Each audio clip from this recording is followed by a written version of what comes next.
Hey everyone, Assalamu alaikum. Welcome back to the Rising Convert Experience. It's your host Kelly, and I'm excited to have you join me in this episode as we talk about Ramadan then versus now, the struggle, the growth, and the difference. As you know, this podcast focuses on my Muslim convert experience, talking about personal struggles, and having candid conversations from a Muslim perspective.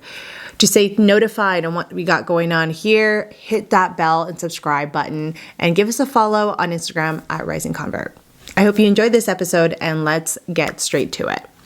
So I haven't talked about the experience that I've had as a Muslim convert when I walked into Ramadan. What a lot of you don't know yet, and you're about to find out, is that when I took my Shahada and I went straight into Islam, I didn't think about the future events that were coming up. And for me, it was the biggest one. I was like 2 months away from the holy month of Ramadan. And so you might be thinking, fasting for long hours, no water, no food. You know, that was like the small part of it. When I was thinking about Ramadan, I was thinking about, oh my goodness, I have not told my family. Other than my twin sister, I have no friends. I don't have a connection or a Muslim community to go into, or anyone for that matter to lean into and talk about what it is that I'm going through. And now, alhamdulillah, I am married. I have a husband. We have our first baby, and I'm in a place and space where it feels safe. It feels very much like I can really dive into Ramadan for what it is and what it can potentially bring for me, versus back then in my first year, I was more focused on how I can maximize my rewards. And it was a really hard time for me versus what it's like now. And so I'm going to talk about a few points here. The first part, the gradual approach leading up to Ramadan. My first year, I was really focused on short-term goals. I was really focused on those small wins and goals that were realistic for me. So it sounded like this. For me, I was focused on hydration. How can I get up 10, 15 minutes earlier? And some of you might be like, what? Like that's not enough time. But as my first time fasting for long hours, that was realistic, versus if I had compared myself to other born Muslims or maybe other reverts who were in their practice for a couple more years than I was.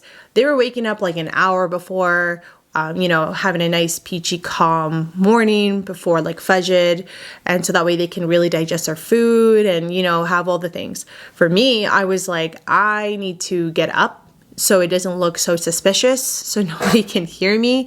I just need to, get some food in me, something that's going to energize me throughout the day. And I just need to get up so I can have water. That's really where my mind was at in my first year.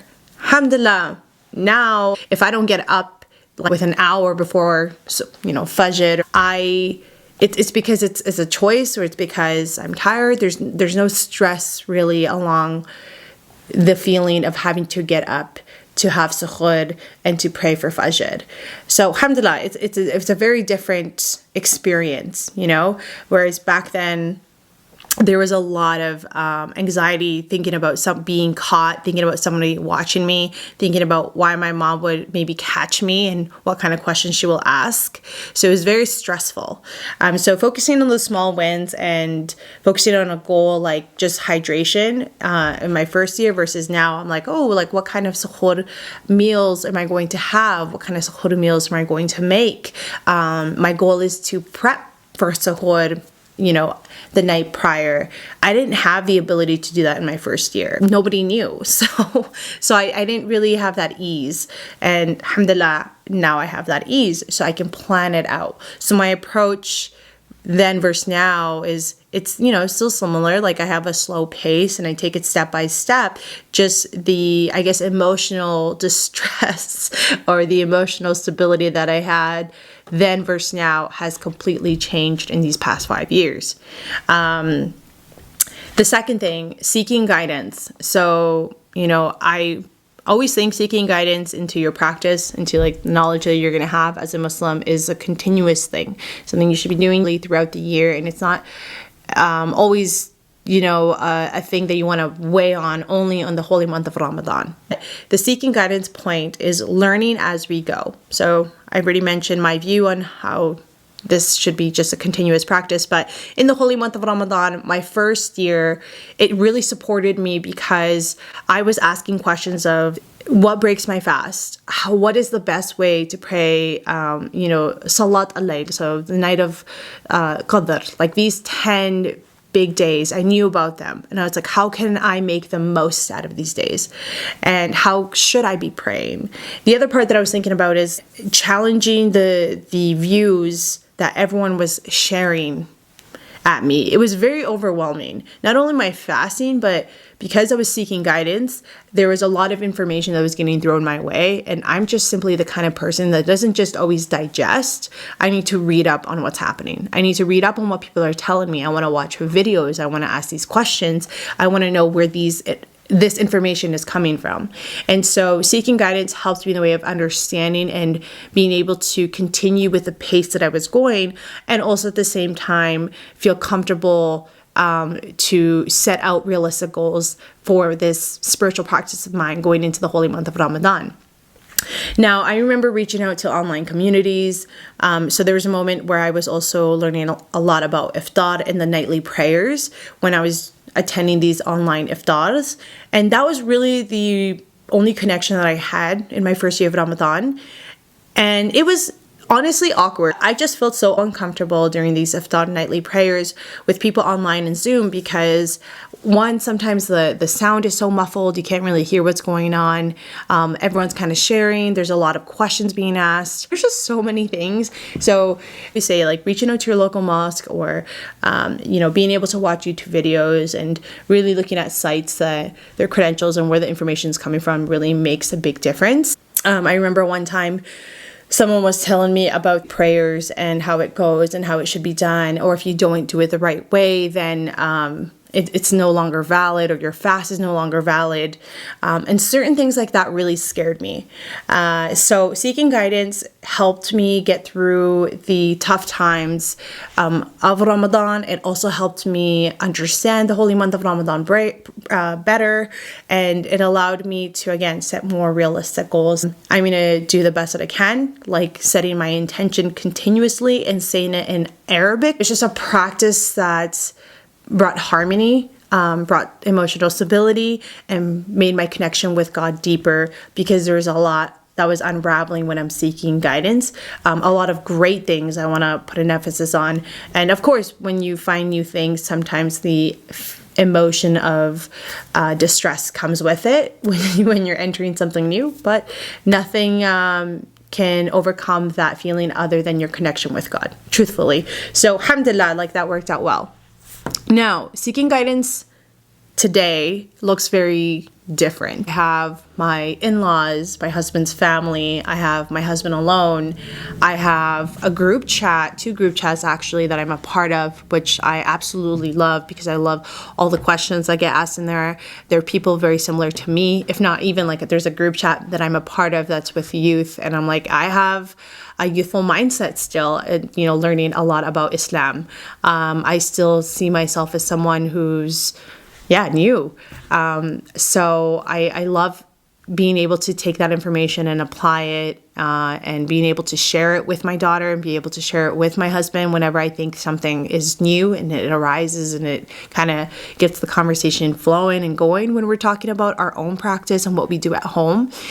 So seeking guidance is looked and changed a lot over the years because coming into the month of Ramadan, I'm usually asking questions about how it is that we can, enhance our practice, how it is that we can level up, or what are some things that are, important to know during this holy month of Ramadan. And also, how can we enter this holy month of Ramadan with ease? How can we go without judgment? How can we let everything go? And so right now, actually, some of my practice that I've put into place is these moments of quiet, these moments of silence. I kind of take to myself when I think about who I am as a Muslim, what goals I want to put into place, and how it is that I want to conduct myself. And again, it's an ongoing practice, but being able to bring that in, this positive light, this energy into the holy month of Ramadan without any other chaotic or feeling like I have to a sense of doubt, or that I have to question somebody, and or I'm getting a lot of information coming my way that's just almost unnecessary and sometimes uncalled for, it feels really good because it takes away a lot of that feeling of heaviness that can come and that I felt earlier on. And I guess the difference there is because I'm not exposing myself to a lot of multiple unity and communication when it comes to Islam, which is very helpful, because sometimes it's like the saying goes, when you have too many hands in the pot, it gets very messy. And so when you're earlier on, when you're entering something new, I think naturally you might expose yourself to multiple things. And so like I did in my first year versus what I'm doing now, it's selective. Right now, I have a good grasp on where I'm getting my information from. It's very intentional. I feel very confident in what I know and what I am looking for, where I'm looking for this information. And so I'm still seeking guidance. It's just different. Now, the third thing. This one is my favorite, and I wanted to bring it up because I've really been working really hard on it. And that is Quran recitation. Making time for reflection for the Quran and reading the Quran. So my first Ramadan, I knew zero Arabic. I knew nothing, and I was so shy. I was so nervous to even read Arabic out loud. And even in the transliteration, if it was there for me, I just couldn't do it. I had felt a sense of fear, and I think it was because people really put a lot of pressure around like the Quran, like don't touch it, you should say it like this. Some people again have made comments to me which didn't help at all, but you know, I got through it, where they would say like, you're not reading it right, so like don't bother reading it at all. That really put me off guard, and so it built a sense of fear when it came to the Quran, ironically, because like I did read it a lot, but just in English, and it's a big part of our practice. I feel like there's a lot that you can reflect and take away from the Quran. And so it was always a goal of mine, and even more so when I would get these comments earlier on, it really fueled me even more than I wanted to learn how to read the Quran. And I was like, I really want to make this a point in my life. It's very important to me. I think there is a big sense of meaning when you can read it in Arabic and understand it. And so I have started taking Quran classes and learning how to read, and I can read, not great, but I can read. Whereas like before, when I looked at the letters and the words of the Quran when it was in Arabic, I had no idea where to start. I had no idea what these symbols mean. I just knew nothing, right? And so in my first year of Ramadan, Quran recitation, I would read it in English. I would listen to it online on the Quran website. It was like Quran 411 or something, or Noble Quran. These are two websites that I leaned into, and you can read it in English. There's the translation, there's a transliteration, it's in Arabic. And so I would listen to it in my first year. And this is something that I did all year. I would just kind of listen, whether that was me walking home from work or whatever it was. And I would try to reflect a lot about the words that were coming and that I was hearing. And so I would always watch a lot of YouTube videos, specifically tafsirs, like those that talk about what these verses mean, the messages of God. And so that really also deepened my understanding of what it means to be a Muslim, what it means to be a surrender of God, what it means to,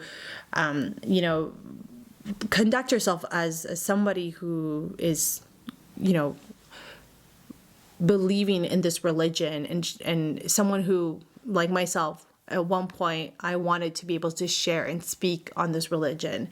And what I learned through that in my first year of Ramadan was I don't have to get it right away. I don't always have to say the words 100% correctly, especially in my first year. Like, again, God knows my intention. But the biggest thing that a lot of what the Quran did for me in my first year is whenever I reflected on the verses that I was reading, on the lessons that were there, I came across this one, which I'm going to read, this one part of the verse, which really hit me one night because I was really struggling. And there was a moment of Ramadan where I felt like I wanted to just quit. And I hated the fact that that even crossed my mind, but it was very much real. I wanted to quit because the secrecy, the part that I was doing it behind closed doors, like nobody knew, the fact that I didn't have any support, the fact that there was on moments where I felt like my efforts weren't enough because it didn't feel enough for the community. It didn't feel enough when I was vocalizing what I was doing and how I was approaching, this holy month. I felt like quitting. I felt like, oh my goodness, I felt like I was just almost like dying inside, honestly. It just felt so heavy in my heart. So this verse hit me during the month of Ramadan. And I was like, subhanAllah, it was a sign. It said, do the people think that they will be left to say, we believe, and they will not be tried? And oh my gosh, even thinking about it makes me want to cry, because I do remember that moment in my room during iftar. I was so lonely. And I was like, what am I doing? What is this? Like, this sucks. Like, I'm really struggling in all aspects, like mentally, emotionally, and physically, because you're being so drained. And then I realized when I read that, I was like, yeah, absolutely. This is a challenge in my life right now. Like, I'm not exposing myself yet to my family, but what it made me feel is like, this is Allah, God, trying to tell me that I am stronger than I think I am, that and not everything in life is going to be peaches and rainbows. And even though I have found him and he's with me and by my side, it does not mean that it's not going to be a fairy tale. So that really almost was like a slap across the face, honestly, is what it felt like. But I was like, alhamdulillah, like, this is what I needed. Like, I needed that. I needed to read it today. And so I felt like all the pressure, all this nonsense that was coming through my mind, all the feelings just like washed away, and I was refreshed. And then the next day I continued fasting. And so my first day on Ramadan, I was actually fasting all the days, alhamdulillah, and I didn't make it through the whole day. But yeah, like, Quran recitation was something that was very special and difficult for me in the first year of Ramadan because of the pressure, but also the beauty part of it was the messages that I was learning and taking away from it, because it was very intentional. And there were moments where I was like, I don't care. I'm going to keep continuing to read it in English and try to read through it all. Whereas now, really reading Quran, there was moments where my goal was to read it through beginning to end. And I'm going to be honest with y'all, like, that was definitely a goal of mine, and I was reading it in transliteration. I wasn't reading it correctly. I was just reading it because, honestly, I think it's because my husband was reading it in Arabic. He was reading it in Arabic from beginning to end, mashallah. So I was very much inspired by his goals, and I think naturally, being his partner, and I was like, oh, he's inspired me, so I want to do the same. So I tried. That happened over the course of the years of me learning and approaching Ramadan. But recently now what I've done is I've shifted. I was like, I've removed myself from like his and a lot of other people's goals, and I've really made it more my own, where I was like, I do want to read the Quran, and now that I can read the Quran, I'm going to read it in the way that I want to. I'm going to read it a lot slower. And the last year, so 2024, I remember I was focused more on understanding the verses. And it was because of a video that I watched on YouTube from Omar Suleiman, who said a lot of people try to rush through it. But really, even if you read 1 or 2 sentences or 3 sentences, ask yourself if you even understand what the sentence even means. Like, do you even know what you're reading?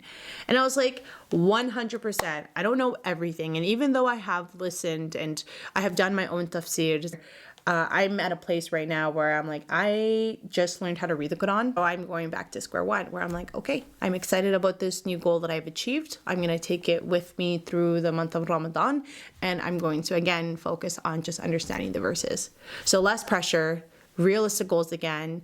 And of course, I imagine that I'm going to continue to learn like the way I did in the beginning. So the difference there is really from then versus now is the overwhelming amount of like pressure that I felt. I do not feel now. That went away, alhamdulillah.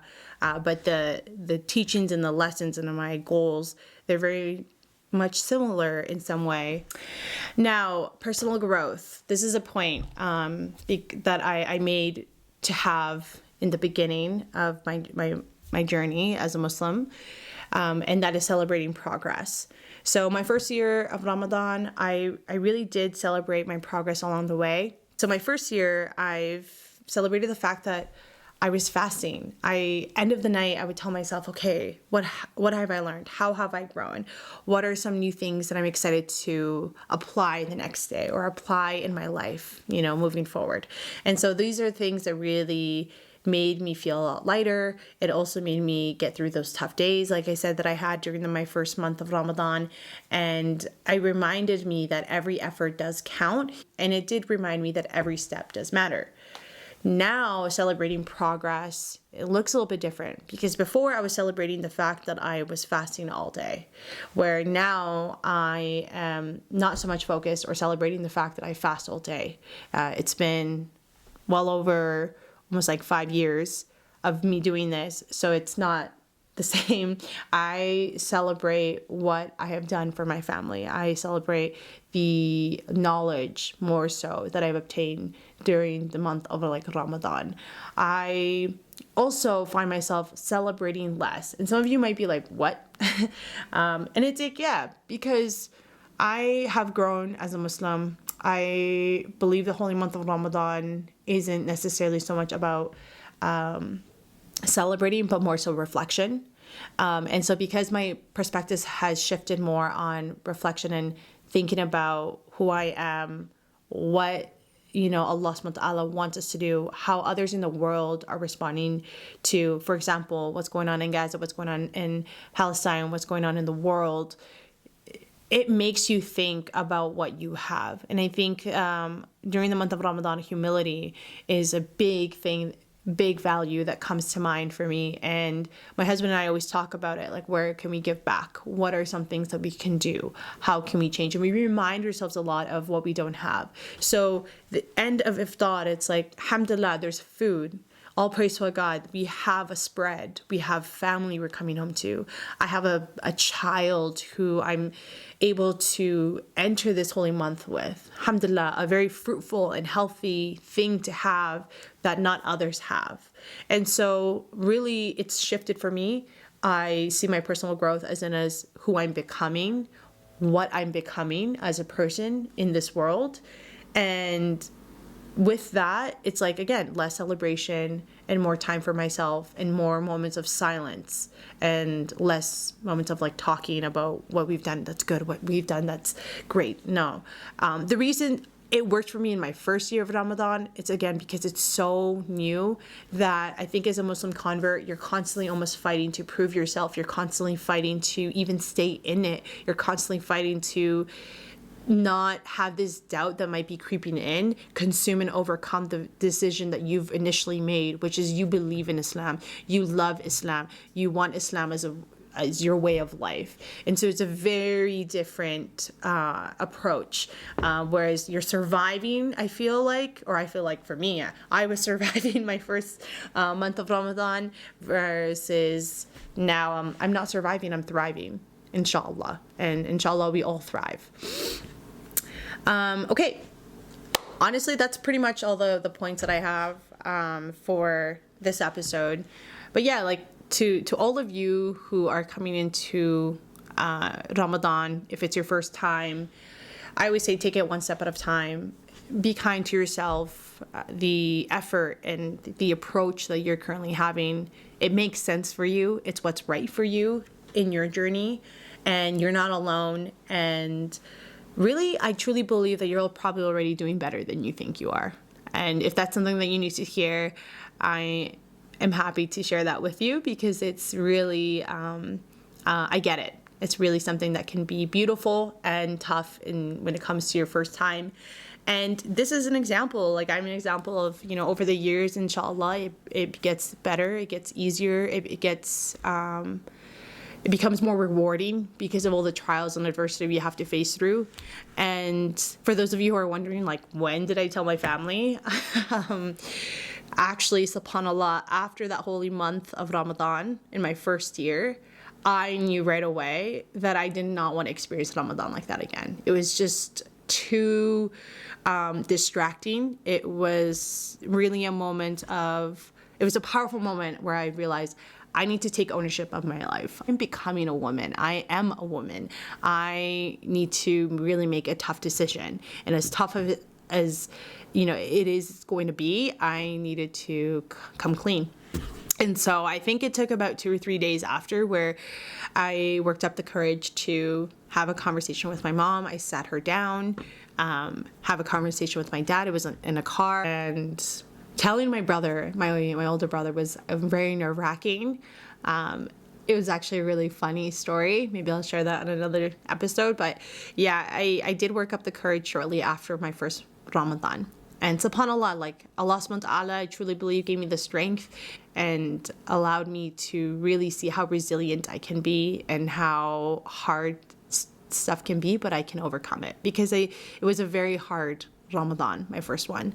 And yeah, anyways, alhamdulillah, like it feels really good to have my family be on board. They get excited now for me whenever I remind them. They don't always remember when the holy month of Ramadan happens, and that's fine. I just love the fact that they're so cool with it now, and they're very encouraging, and they're very curious, and yeah, they always have really good things to say about where I'm at and how we do things and the why. And so I love to be in a place like this, alhamdulillah, and I really do thank Allah subhanahu wa ta'ala for answering my prayers, and for the times that it doesn't always happen, or I don't always see what I'm asking for. I always see it as a trial, and I will always forever remember the moment that I sat in my room and I had a tough time. So hopefully these tips support you in your practice, and inshallah I will hear from y'all when it comes to your progress and what are the things that helped you during the month of Ramadan, because I love to read them. I love to connect with y'all. And yeah, all right everyone, take care. I'll catch you in the next one. Make sure to subscribe and follow, and I will talk to you soon, inshallah.